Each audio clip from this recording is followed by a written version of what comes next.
ইলাহি সত্যবাদী আমানতদার ব্যবসায়ী বানা। ইলাহি সত্যবাদী আমানতদার ব্যবসায়ী বানা। তোমার সন্তুষ্টি অর্জনের তৌফিক দাও হে খোদা। আলহামদুলিল্লাহি রবিল আলমিন ওয়াসসালাতু ওয়াসসালামু আলা সাইয়্যিদিল মুরসালিন আম্মা বা'দ ফাউযু বিল্লাহি মিনাশ শাইতানির রাজিম বিসমিল্লাহির রহমানির রহিম।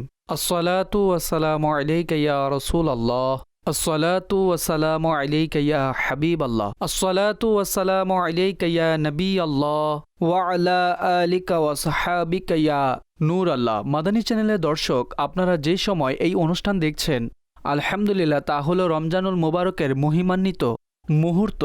আর ব্যবসার বিধান রমজানুল মুবারকে এই সময়েই অনুষ্ঠিত হবে, অর্থাৎ সকাল 10টা 30-এ আপনারা এই অনুষ্ঠানটি দেখতে পারবেন। প্রশ্নও থাকবে, উত্তরও দেওয়া হবে এবং প্রতিদিনের ন্যায় মুফতি সাহেবও থাকবেন। কিন্তু এখন আমরা অনুষ্ঠানের মধ্যে শুধুমাত্র ব্যবসা এবং আর্থিক লেনদেন সম্পর্কিত প্রশ্নবলী করব না, বরং রমজানুল মুবারকের প্রাসঙ্গিক প্রশ্নও থাকবে।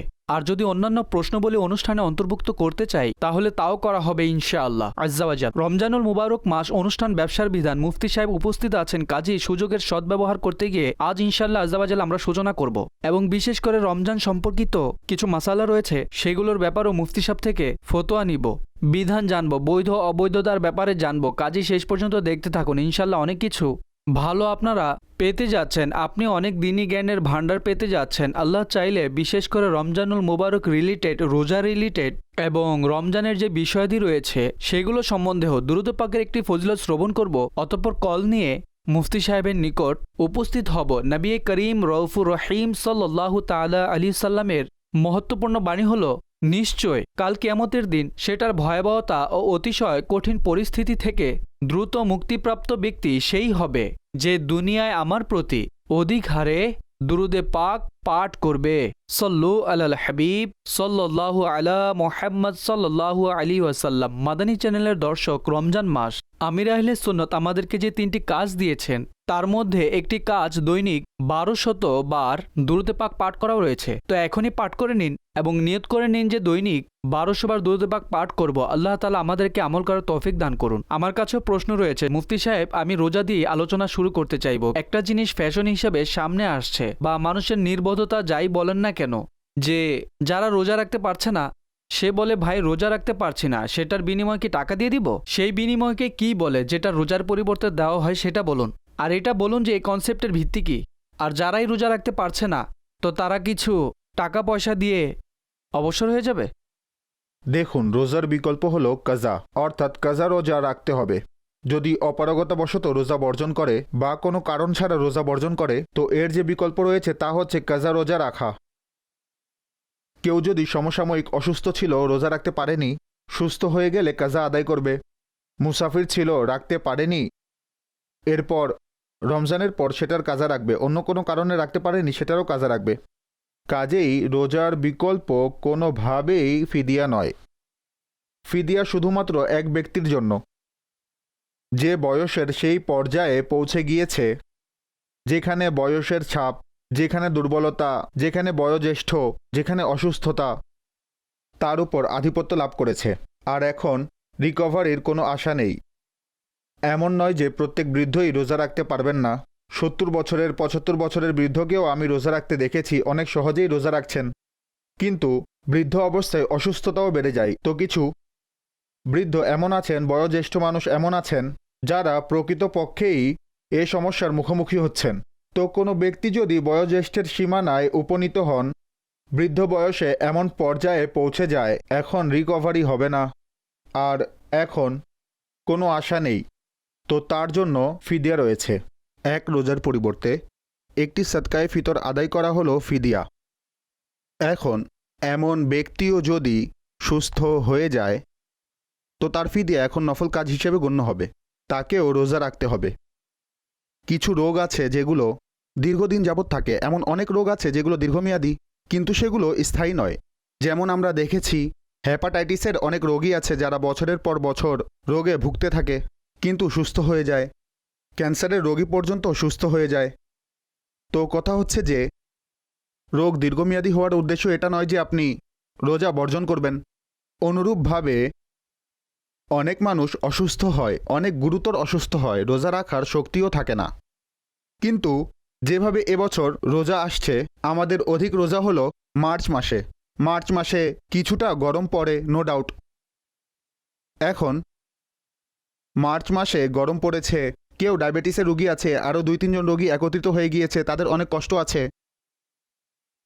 যদি অপারগতা এতটুকু পাওয়া যায় যে রোজা রাখতে পারবে না, ডাক্তারও পরামর্শ দিচ্ছে, নিজের অভিজ্ঞতাও এই কথাই বলে যে তাহলে রোজা বর্জন করার অনুমতি পাওয়া যাবে। কিন্তু যখন শীতকাল আসে, দিন ছোট হয়ে যায়, অর্থাৎ রোজার কষ্ট কমে যায়, মৌসুমের কষ্টও অনেকাংশ কমে যায়, তখন এমন ব্যক্তি খুব সহজে রোজা রাখতে পারবে। আচ্ছা, তারপর অনেক মানুষ এমনও আছে যারা একসাথে কাজা রোজা রাখলে দুষ্কর হয়ে ওঠে, কষ্টকর হয়ে যায়। যখন রোজা কাজা হয়ে গিয়েছে তখন একসাথে রাখা আবশ্যক নয়। কেউ যদি মনে করে আমি সপ্তাহে 2টা রাখবো, পরের সপ্তাহে আবার 2টা রাখবো, এটারও অনুমতি রয়েছে, কিন্তু রোজা রাখাটা আবশ্যক। বিকল্প, যাদের রোজা ছুটে গিয়েছে তাদের বিকল্প হলো কাজা রাখা। প্রত্যেক অবস্থাতে ফিদিয়া নেই, প্রত্যেক অবস্থায় কাফারা নয়। এটি কোনো অপশন নয় যা আল্লাহ তাআলা ধনীদেরকে দিয়ে রেখেছেন, যার টাকা আছে সে ফিদিয়া দিয়ে দিবে, না। এটি ইবাদত। রোজা যদি কাজা হয় তাহলে সেটার পরিবর্তে কাজা রোজা রাখতে হবে, এটা আবশ্যক। শুধুমাত্র বয়োজ্যেষ্ঠের অপশন পাওয়া গেলে সেটা ভিন্ন বিষয়। মুফতি সাহেব, যেভাবে আপনি বিস্তারিত আলোচনা করলেন, আমি চাচ্ছি এখন এ প্রসঙ্গে যে 3টি বিষয় আমার স্মরণে আসছে, মাদানী চ্যানেলের দর্শকগণও হয়তো ভাবছেন। আপনি একটি বিষয় বলেছেন যে অসুস্থতা, তো এমনও হয়ে থাকে যে মাথা ব্যথা, সর্দি লেগেছে, কাশি আছে, হালকা জ্বর উঠে গিয়েছে, আজ একটু বেশি ক্লান্ত লাগছে, পেটে কিছুটা সমস্যা, রোজা ছেড়ে দেই কারণ অসুস্থতা তো পাওয়াই যাচ্ছে, এটা কিভাবে নির্ধারণ হবে? দেখুন, এ ধরনের বিষয়াদি তো জীবনে আসতেই থাকে। কথায় আছে না, কলা খেলে আমার দাঁত নড়ে যায়।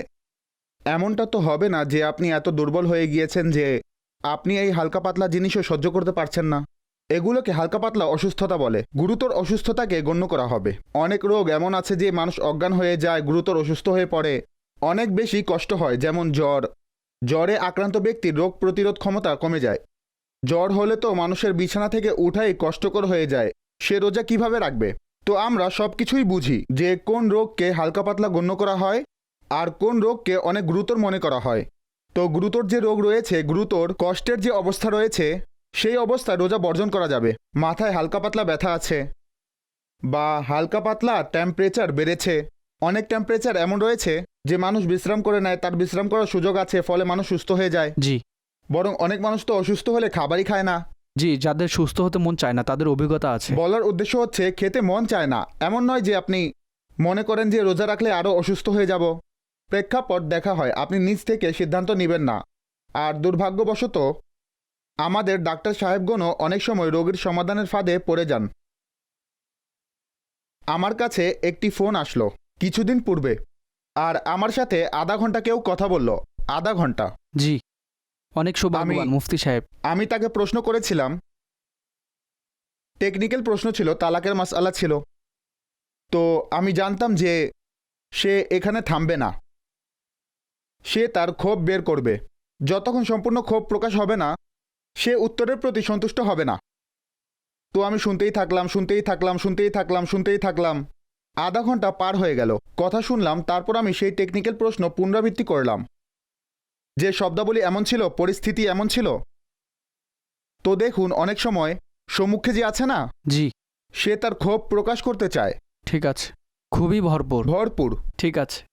এখন সমাধানের একটি পদ্ধতি হলো, ডাক্তার বলে হ্যাঁ আপনি রোজা ছেড়ে দিন। ভাই, আপনি শরীয়তের বিষয়াদিতে এত নির্ভীক কিভাবে হয়ে গেলেন? এমন রোগীও আমার কাছে এসেছে যে বলে ডাক্তার বলেছেন ছোট একটি ট্যাবলেটই তো, এটা খেয়ে নেবেন, ব্যাস হয়ে গেল। ভাই, সেই ছোট ট্যাবলেটই রোজা ভেঙে দিবে। ডাক্তারকে ডাক্তারি পরামর্শ দেওয়া উচিত, চিকিৎসাজনিত সিদ্ধান্ত দিন, নো ডাউট।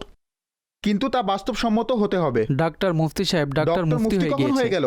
ডাক্তার ডাক্তারই থাকুন, মুফতি হবেন না। সে এটা কিভাবে বলতে পারে যে এর দ্বারা রোজা ভঙ্গ হবে, এর দ্বারা হবে না? অনেক মানুষের হয়তো এটার অভিজ্ঞতা আছে। 2-3 বছর পূর্বে রমজানে আমি গুরুতর অসুস্থ হয়েছিলাম, আপনিও জানেন। তখন আমার অভিজ্ঞতা হয়েছে যে প্রকৃতপক্ষে গুরুতর অসুস্থ ছিলাম, কিন্তু সেটা রোজার সাথে সম্পর্ক ছিল না, অর্থাৎ রোজা রাখাতে কোনো সমস্যা হচ্ছিল না। ডাক্তার অনেক জোর দিয়েছিল যে আপনি রোজা রাখিয়েন না, বরং আমার রোজা রাখা বা না রাখার মধ্যে কোনো পার্থক্য ছিল না। আপনি একটু আগে যা বলেছেন যে কষ্টই এমন ছিল, রোগই এমন ছিল যে তখন কিছু খাওয়ার এমনিতেই মন চাইতো না। ভাই, যখন খাবেনই না তখন রোজা রেখে দিন। যাই হোক, অনেক রোগ এমন আছে যাতে খেতে পারে না কিন্তু পান করা আবশ্যক, যেমন ডায়রিয়া হয়ে গেল। ঠিক আছে, এখন ক্রমাগত লবণ কমে যাচ্ছে, এখন কমপক্ষে স্যালাইন ইত্যাদি এ জাতীয় লবণাক্ত যে উপাদানগুলো রয়েছে তার পান করা আবশ্যক হয়ে পড়ে। যাই হোক, প্রেক্ষাপট ভিন্ন ভিন্ন। অনেক সময় মানুষ নিজেই সিদ্ধান্ত নিয়ে নেয় যে আমরা নিজেরাই কোনো সহজ দিক বের করে ফেলি, এমনটা নয়। যে বা যাদের কাছে আপনি যান, আচ্ছা ধার্মিক লোকদেরকেও আমি দেখেছি অনেক আলিম কম্প্রোমাইজ করে বসেন।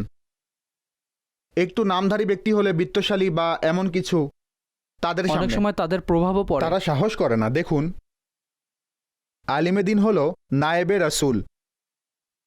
কিসের প্রভাব? শরীয়তের মাসআলা বর্ণনার ক্ষেত্রে কিসের প্রভাব? আমরা ধমক দিব না, আমরা ঝাড়ি দিব না। আমাদের যে পদ্ধতি রয়েছে দাওয়াত প্রদান করার, অর্থাৎ দিনের দাওয়াতের যে নিয়ম রয়েছে সে অনুযায়ী তাকে মাসআলা বলবো। ভারী মাসআলা হলে একটু মুচকি হেসে, একটু গ্রাউন্ড বানিয়ে ক্লোজ হয়ে, যেন তার ভিতরে প্রতিরোধ কাজ না করে। ঠিক আছে, তার ভিতরে সহমর্মিতার প্রকাশ। যদি সে দুর্ব্যবহারের শিকারও হয়, মানবে না, কমপক্ষে বিরোধিতা তো করবে না। কাজেই কাউকে শত্রু বানানো যাবে না। মাসআলার ব্যাপারে যদি সে শত্রু হয়ে যায় তাহলে তো তার ইমানের উপর ঝুঁকি চলে আসবে। তো দিনের দাওয়াতের পদ্ধতি হলো মাসআলার ক্ষেত্রে কম্প্রোমাইজ করা যাবে না। কম্প্রোমাইজ করার মানে হলো চাটুকারিতা, যে আপনি ধর্মকে ভুলভাবে উপস্থাপন করছেন, আপনি ধর্মকে বিক্রি করছেন। নিঃসন্দেহে আপনি কোনো বিনিময় নিচ্ছেন না, কিন্তু এটা চাটুকারিতা যে আপনি ধর্মের ব্যাপারে চেহারা দেখে দিনের মাসআলা বলছেন। এটা করা যাবে না। সত্য বলুন, স্পষ্ট বর্ণনা দিন এবং আপনার মতামত বলুন। মুফতি সাহেব, আমি যদি এখানে একটি কথা অ্যাড করি তাহলে বিষয়টি কনক্লুড হয়ে যাবে। অর্থাৎ আমার একটি বিষয় অনেক খারাপ লেগেছে। কেউ এই প্রেক্ষাপটেই আমাকে বলেছিল, হুজুর একটি মাসালা ছিল, জিজ্ঞাসা করাতে শরীয়তের যে বিধান ছিল তা তো বর্ণনাকারী বর্ণনা করেছেন, বলল এটা তো খুবই অন্যায়। আপনার কি দয়া হয় না? আলেমদের তো উচিত যে কমল হৃদয়ে মাসালা বর্ণনা করবেন, অন্যের অপারগতা বুঝবেন। আপনি যেহেতু আলোচনা করেছেন তাই ভাবলাম কনক্লুড হয়ে যাবে। একবার আমার কাছে এক ব্যবসায়ী এসেছিলেন, মাসআলা শিখার পর সুদের বিষয় ছিল। জি। ঠিক আছে, আমি বললাম এটা তো সুদের লেনদেন। মুফতি সাহেব, আপনি কাজ করলে আপনি বুঝতে পারবেন কাজ কিভাবে করতে হয়। জি। আমি বললাম আমি তো আলা হযরত আলাইহির রাহমার লিখনি পড়ে রেখেছি যে এই অবাধ ব্যবসায় সে জড়াবে যার আখিরাতের চিন্তা নেই। সবাই অবাধ ব্যবসা করে না। যারা ব্যবসাকে অবাধ মনে করে যে এর মধ্যে কোনো বাধা ও নিয়ম নেই, যা ইচ্ছে করো, সেই করবে যার আখিরাতের চিন্তা নেই। আচ্ছা মেহরুজ ভাই, এখানে আরও একটি বিষয় রয়েছে, তা হলো যে আলেমদের জন্য তখন উত্তর দেয়া ওয়াজিব হয় যখন প্রশ্ন করা হয়, আর তাও যদি ফিতনার সম্ভাবনা থাকে তাহলে অনেক সময় চুপ থাকা হয়। সঠিক। এটা উদ্দেশ্য নয় যে ভুল উত্তর দিবেন, ঠিক আছে, এটা উদ্দেশ্য কোনোভাবেই নয়। এটা নতুন একটি দিক আপনি বর্ণনা জি, করছেন। কিন্তু একটি অবস্থা এমন রয়েছে যে অনেক মানুষের হজম শক্তি ঠিক থাকে না, অর্থাৎ বম ফুটানোর অভ্যাস থাকে, যেখানেই যায় বম ফুটিয়ে চলে আসে। ঠিক আছে, কথাবার্তার অর্থাৎ অনেক গুরুতর মাসআলা। জি। পদ্ধতি, দিনের দাওয়াতের পদ্ধতি হলো আপনি প্রথমে মানুষের অন্তরে খোদাভীতি তৈরি করুন, দিনের দিকে ধাবিত করুন। সে নামাজ রোজা করবে, খোদাভীতি তৈরি হবে। এখন হালাল হারামের যে চিন্তা রয়েছে তা উপযুক্ত হবে। তার মধ্যে যতক্ষণ হালাল ও হারামের চিন্তা আসবে না ততক্ষণ সে সিরিয়াস হবে না। ঠিক। তো কিছু মানুষ এমন আছে যারা দিনের দাওয়াতের এই শৈলীর ব্যাপারে অজ্ঞ। সম্মুখ ব্যক্তির মানসিকতা, তাকে কি বুঝাতে হবে, কতটুকু ডোজ দিতে হবে, কতগুলো বিষয় বর্ণনা করতে হবে, এগুলোর প্রতি লক্ষ্য রাখে না। এখন সেই সম্মুখ ব্যক্তির যখন একই কথা শুনতে থাকে তখন কিভাবে হবে? তো দিনের দাওয়াতের ক্ষেত্রে সর্বপ্রথম বিষয় হলো তাকে নেকির পথে নিয়ে আসতে হবে। এখন সে নিজের জীবনে বাস্তবিকভাবে দিনকে বাস্তবায়ন করবে, শরীয়তের শিক্ষাকে বাস্তবায়ন করবে, তো এটা এভাবে সহজও হবে। এই কৌশল যদি আপনি অবলম্বন করেন তাহলে এটা অনেক সহজ পদ্ধতি। অনেক সময় আমি অনেক মার্কেটে যাই আর আমার ধারণা থাকে যে এই মার্কেটগুলোতে অধিকাংশ কাজ হারামভাবে হচ্ছে। কিছু মার্কেট এমন আছে, সব মার্কেটই এমন নয়। তো দু একটি মাসালা আমি বর্ণনা করে দিচ্ছি। আমি তো তাদের সম্পূর্ণ মার্কেট নিয়ে বসি না। ঠিক আছে। প্রবৃত্তি অনেক ভারী হয়ে থাকে, প্রবৃত্তির জন্য অনেক কষ্টসাধ্য হয়ে থাকে বিষয়াদি শ্রবণ করা। তারপর কিছু কথা এমন আছে যখন আপনি সবার সামনে বসে শ্রবণ করেন এবং আপনার ত্রুটি প্রকাশিত হতে থাকে, এটি হারাম, এটি হারাম, এটি হারাম, তখন আপনার ভিতর থেকে অনুতপ্ত হওয়া উচিত, আল্লাহকে ভয় করা উচিত, কিন্তু আপত্তিবোধ সৃষ্টি হয়ে যায়। জি, বিদ্বেষপূর্ণ চিন্তাধারা হয়। কেননা বর্তমান সময়ে মানুষকে কনফিউজ করে দেওয়া হয়েছে। ঠিক আছে। আলেমদের ব্যাপারে কুধারণা পোষণ করানো হয়েছে। সঠিক। আমি এক জায়গায় গিয়েছিলাম, সেখানে জাকাতের মাসালা বলেছিলাম। স্বাভাবিক জাকাতের মাসালা ছিল, ঠিক আছে, যে ভাই রমজান মাস জাকাতের জন্য নির্ধারিত নয়। জাকাতের নিজস্ব একটি সার্কেল রয়েছে, জাকাত এর নিসাবের যে বছর রয়েছে সেটা নিজস্ব একটি নিয়ম রয়েছে। এক ব্যবসায়ী দাঁড়িয়ে গেলেন, ঠিক আছে, জি বললেন আপনি তো নতুন একটি কথা বলেছেন, আমরা তো আজ পর্যন্ত শুনিনি। জি, প্রথমবার শুনেছি। প্রথমবার শুনেছি। ওল্ড এরিয়ার কোনো মসজিদে বয়ান ছিল। তখন আমি বললাম, ভাই আমি তো শিশু, আমার বয়স আর কত? হজরত কিবলা শাহ সাহেব এখন এখানে উপস্থিত আছেন। তিনি একজন গুণী ব্যক্তি, তিনি তখন জীবিত ছিলেন। তার কাছে চলে যান। সঠিক। আপনি আমার প্রতিষ্ঠানের সঙ্গে একমত নন, আপনি দারুল উলুমে চলে যান। ঠিক আছে। ঠিক আছে, আমি যা বলছি তারাও যদি তাই বলে তাহলে আপনি গ্রহণ করে নিন। ঠিক আছে, অর্থাৎ মূল হলো শরীয়তের মাসালা। ঠিক আছে। ঠিক আছে। আমি স্পষ্টভাবে কথা বললাম। অনেক সময় হয় না যে পারফর্মার যিনি আছেন তিনি নিজেই সন্দেহে থাকেন এবং তার দ্বারা কোনো ভুল হয়ে গেল কি না, তো আমি ক্লিয়ারিটি শো করলাম। তারপর আমি পূর্বের ন্যায় রুটিন অনুযায়ী বয়ান শুরু করে দিলাম। এ ঘটনার অনেক বছর হয়েছে। তখন সে ব্যক্তি উঠে চলে গেল। জি। তিনি উঠে চলে গিয়েছেন। এমনও হয়ে থাকে কিছু মানুষ আছে যারা সত্য যেগুলো আছে একদম স্পষ্ট বিষয় তাও শুনে না। এই যে নতুন একটি ফিতনা এসেছে না, যে অমুকের শুনো, অমুকের শুনো, অমুকের শুনো, অমুকের সবার শুনো, কথা শোনো, সবার কথা শোনো, এটা আপনাকে ধীরে ধীরে হক থেকে দূরে সরিয়ে দিচ্ছে। আপনি তার কথা শুনবেন যিনি প্রকৃত হক, যার সম্পর্ক বক্ষ হতে বক্ষ রসুল আকরাম আলাইহিস সালাতু ওয়াস সালামের সাথে মিলিত। আমরা তো সনদ ব্যতীত একটি হাদিসও বর্ণনা করি না। আমরা তো সেই সকল আলেমদের কাছে যাই যারা সনদ গ্রহণ করেছেন। জি। আমি উপস্থিত হলাম একটি মাজার শরীফে, করাচিতে, মেওয়া শাহের। তার শ্রদ্ধেয় পুত্র যিনি, জি, তার বয়স 1960-এ তার জন্ম। তার পিতার বয়স 135 বছর ছিল। তার পিতার ইন্তেকাল 70-এ হয়েছে। জি, 70 হয়েছে, আর 135 বছর বয়স ছিল। তাহলে তো মুফতি সাহেব গত শতাব্দীতে চলে গিয়েছে। গত শতাব্দীতে চলে গিয়েছি। আপনি 18 শতাব্দীতে গিয়েছেন। জি। এবং যিনি তার দাদা ছিলেন, জি, তিনি এসে মেওয়াশা কবরস্থান প্রতিষ্ঠা করেছেন, অর্থাৎ তার নাম অনুসারে ছিল। হজরত মেওয়াশা তো পরবর্তীতে এসেছেন। জি, 1845-এর পূর্বের কথা হচ্ছে। ঠিক আছে। তিনি সম্পূর্ণ ঘটনা বর্ণনা করলেন যে জনাব, তিনি এভাবে এসেছিলেন, এখানে রাস্তা হওয়ার কথা ছিল, ছোট কঙ্কর বিছিয়ে দেওয়া হয়েছিল, এবং তিনি বললেন আমি এখানেই দাফন হব। তিনি সেখানেই দাফন হলেন। ঔপনিবেশিক শাসন ছিল, তারা শঙ্কিত, চিন্তিত।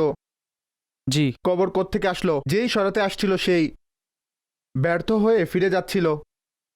অতঃপর তারা তার ছেলেকে বলল যে ঘোড়া দিয়ে প্রদক্ষিণ করো, যতটুকু সীমানা চাও আমরা দিব।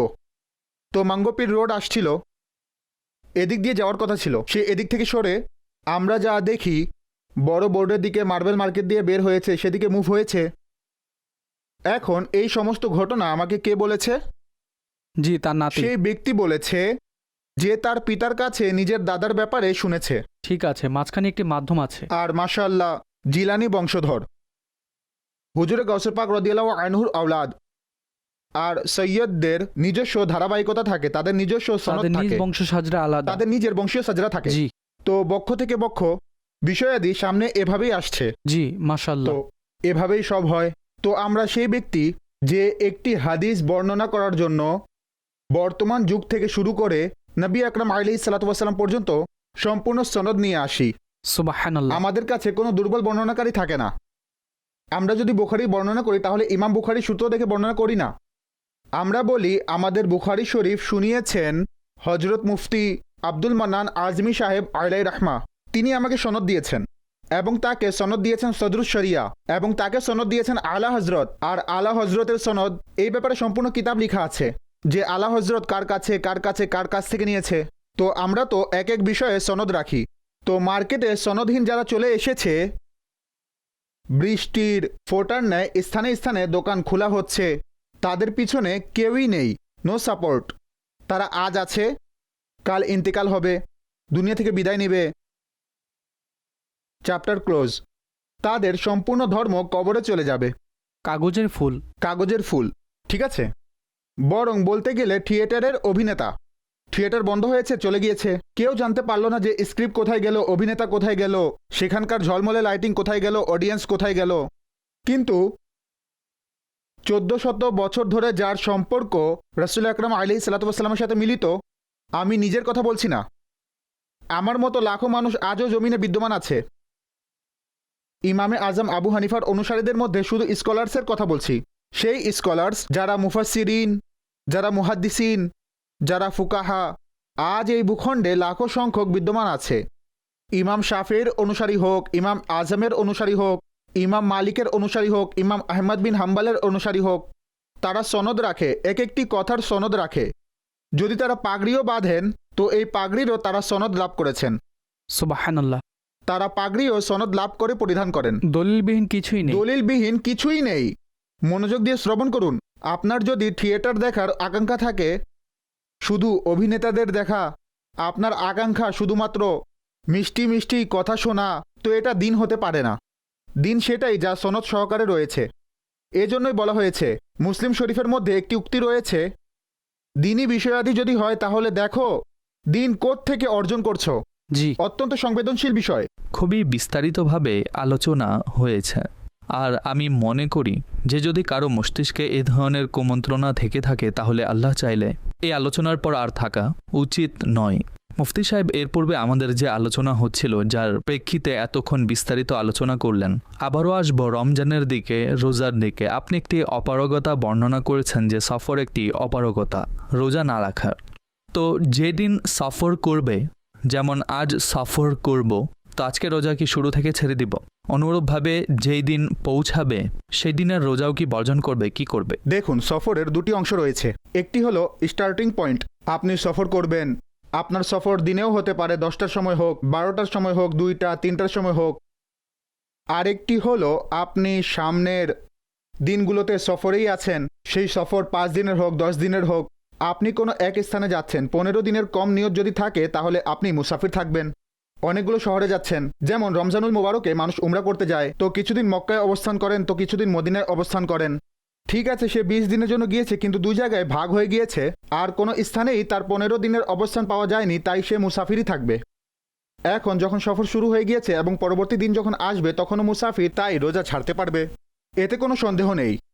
জটিলতা বলুন বা কিছুটা ভুল ধারণা বলুন, তা প্রথম দিনেই হয়ে থাকে। লোকেরা মনে করে আজ আমি সফর করব, আজ আমি রোজা ছাড়তে পারবো। এটা সার্বজনীন নয়।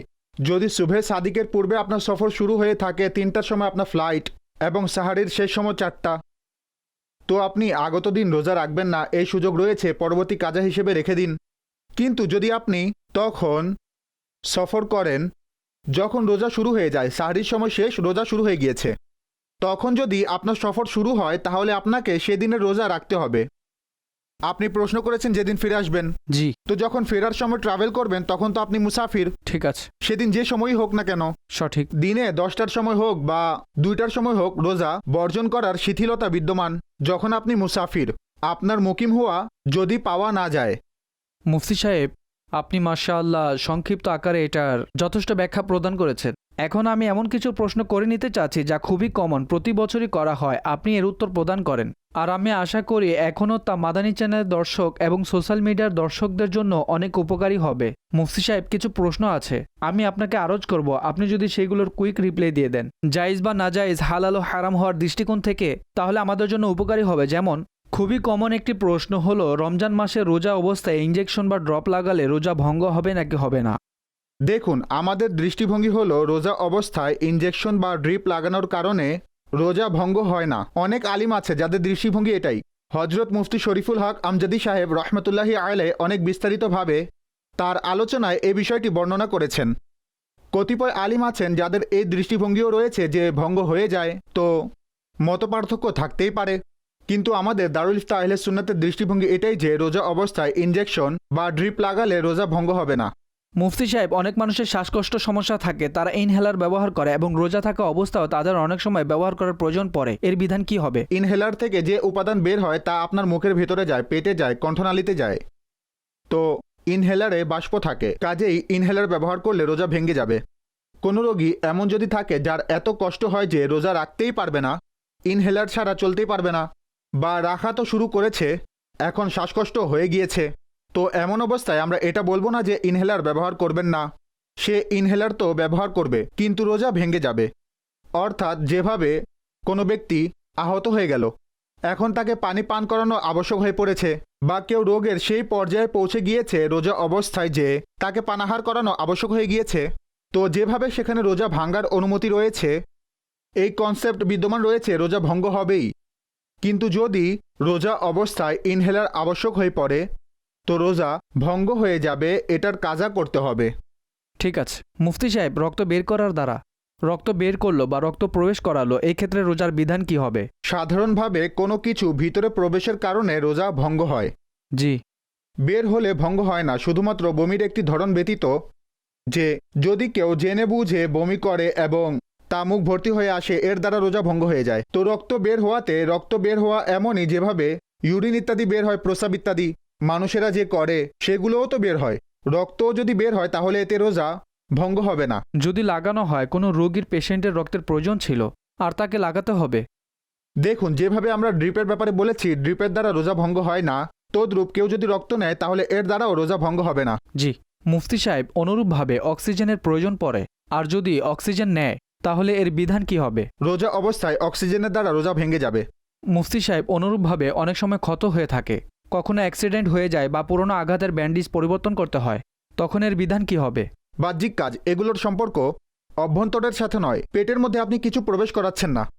কোনো ব্যক্তি যদি পট্টি লাগায় বা মাথায় তেল লাগায় বা বাহ্যিক অঙ্গতে কোনো ক্রিম লাগায় বা ভেসলিন লাগায় অথবা মলম লাগায় বা গলায় মলম মালিশ করে নেয়, তো বাহ্যিক যে অঙ্গ প্রত্যঙ্গ রয়েছে সেখানে কোনো কিছু মালিশ করলে তাতে রোজা ভঙ্গ হবে না।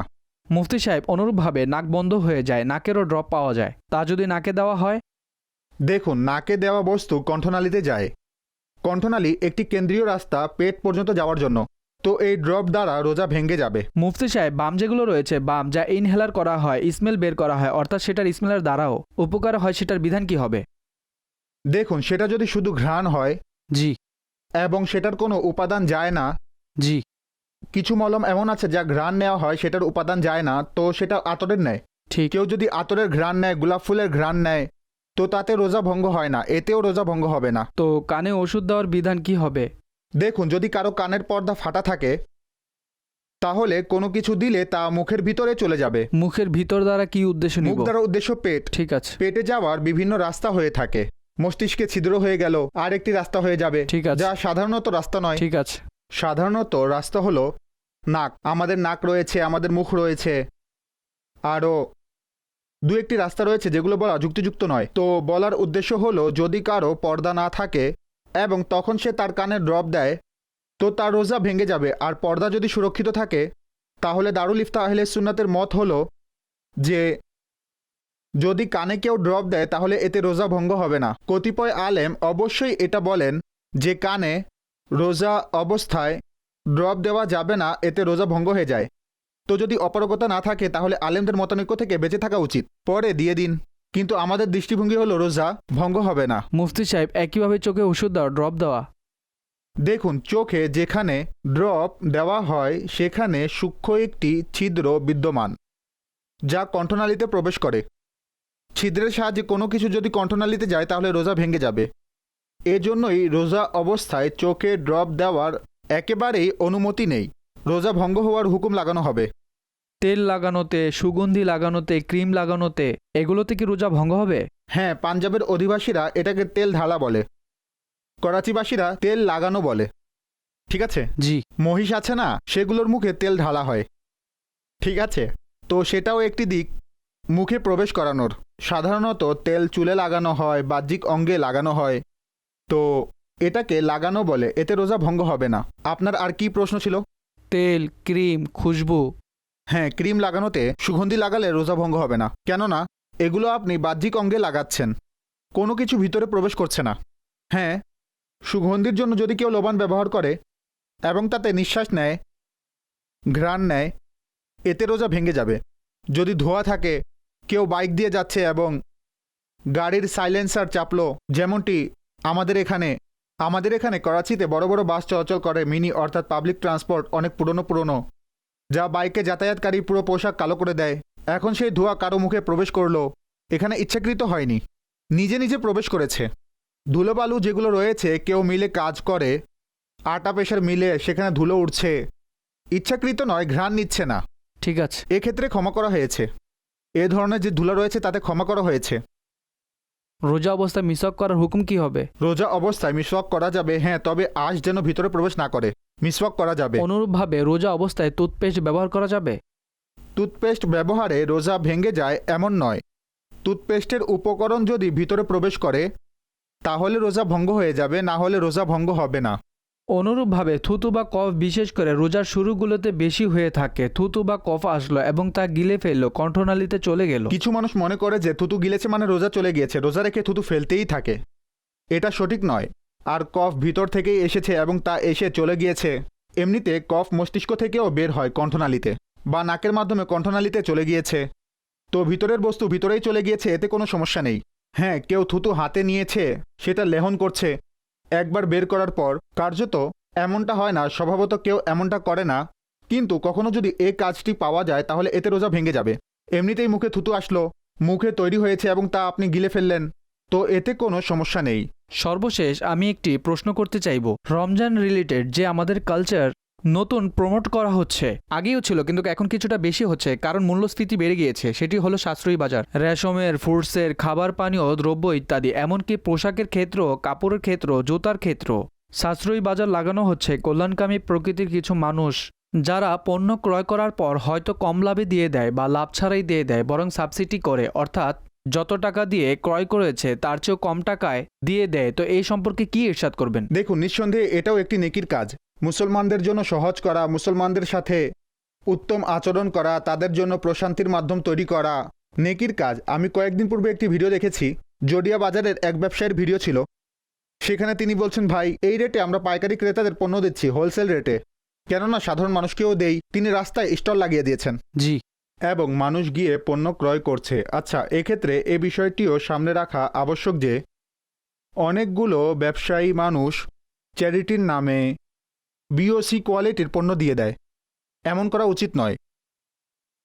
এমন যেন না হয় আপনি ড্যামেজ কোয়ালিটির পণ্য রেখেছেন এবং আপনি শো করছেন যে আমি চ্যারিটি করে দিয়েছি। অনুরূপভাবে সাশ্রয় বাজার যেগুলো রয়েছে, পণ্য সস্তায় বিক্রি করার যে কনসেপ্ট রয়েছে, সেগুলো খুব ভালো বিষয় এবং অনেক ভালো বিষয়। রমজানুল মোবারকে আরও বেশি হওয়া উচিত এবং বেশি সেল করা উচিত, সুযোগ দেওয়া উচিত, সুবিধা দেওয়া উচিত, পণ্যের মূল্য কমানো উচিত, যেন মুসলমানদের জন্য সহজ হয়।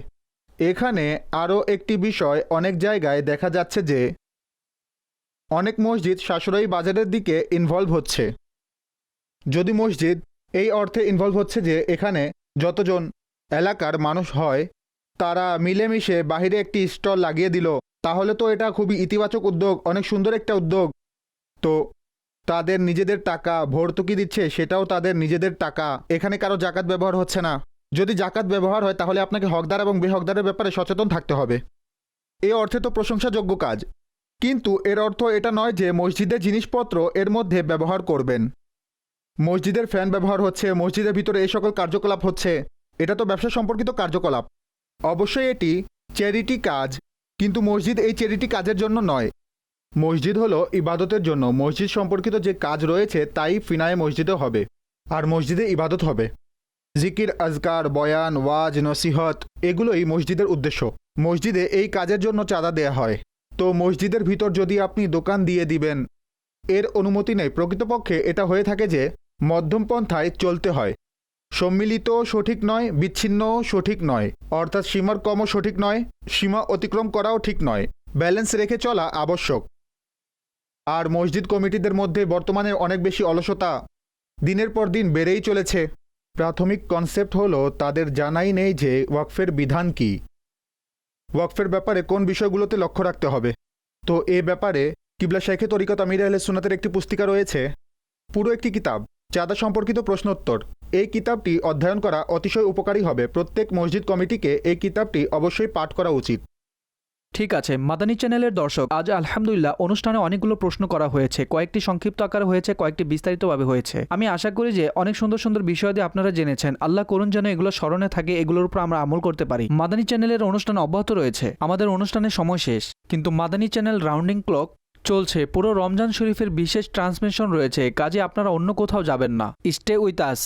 সল্লু আলাল হাবিব সাল্লাল্লাহু তাআলা আলা মুহাম্মদ সাল্লাল্লাহু আলাইহি ওয়াসাল্লাম। ইলাহি সত্যবাদী আমানতদার ব্যবসায়ী বানা। ইলাহি সত্যবাদী আমানতদার ব্যবসায়ী বানা। তোমার